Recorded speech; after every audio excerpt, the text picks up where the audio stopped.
Hello बच्चों, तो आज अपन देखें क्वाड्रेटिक इक्वेशन का एक बहुत ही प्यारा सा एमसीक्यू जो सीबीएसई बोर्ड में बहुत बार पूछे जाते हैं। ठीक है, तो देखते हैं क्या सवाल है। क्या दे रखा है अपन को? The roots of quadratic equation 3x² minus का 4√3x प्लस का 4 इक्वल्स टू 0। ठीक है, अब यहां पर ऑप्शन क्या दे रखे हैं? Not real, real and equal, rational and distinct root and irrational and distinct. ठीक है, अब यहां पर क्या बोला बेटा अपन को? सिंपल सा है, अगर इसके रूट्स का नेचर जानना है तो हमें क्या पता होना चाहिए? इसका डिस्क्रिमिनेंट का फॉर्मूला पता होना चाहिए, b² माइनस का 4ac। इस फॉर्मूले के माध्यम से अपन क्या कर सकते हैं? किसी भी किसी भी क्वाड्रेटिक इक्वेशन का रूट का नेचर पता कर सकते हैं। ठीक है, तो जरा बताओ b कितना है? तो हम सब जानते हैं ये a है, ये b है और ये क्या है? c। तो b की वैल्यू क्या है? माइनस का 4√3।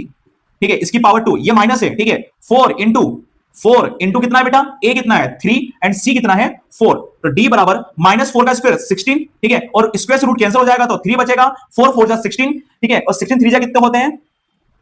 48। ठीक है, इसको भी करेंगे अपन। 16 3 जा कितने होते हैं? 48 माइनस का 48। तो d की वैल्यू क्या हो जाएगी? 0। और जब हमारा डिस्क्रिमिनेंट बोले तो d की वैल्यू अगर हमारी 0 होती है तो हमारा जो आंसर होता है वो रियल एंड इक्वल रूट होता है। क्या होता है? Real and equal root. थोड़ा सा मैं आपको बता देता हूं कि अगर d की वैल्यू प्लस में आती तो रियल रूट होता, रियल रूट होता। ठीक है, एंड d की वैल्यू अगर नेगेटिव आती तो नो रियल रूट होता, नो रियल रूट होता। ठीक है, ये बात ध्यान रखना बेटा आप सब। इसको इमेजिनरी रूट भी बोलते हैं अपन। ठीक है, तो d की वैल्यू प्लस में तो रियल रूट, माइनस में तो नो रियल रूट, और जब d की वैल्यू 0 आती है तो क्या होता है? Real and equal root. ठीक है, तो ऐसे ही प्यारे प्यारे ऑब्जेक्टिव के हमें फॉलो करें, सब्सक्राइब करें। Thank you.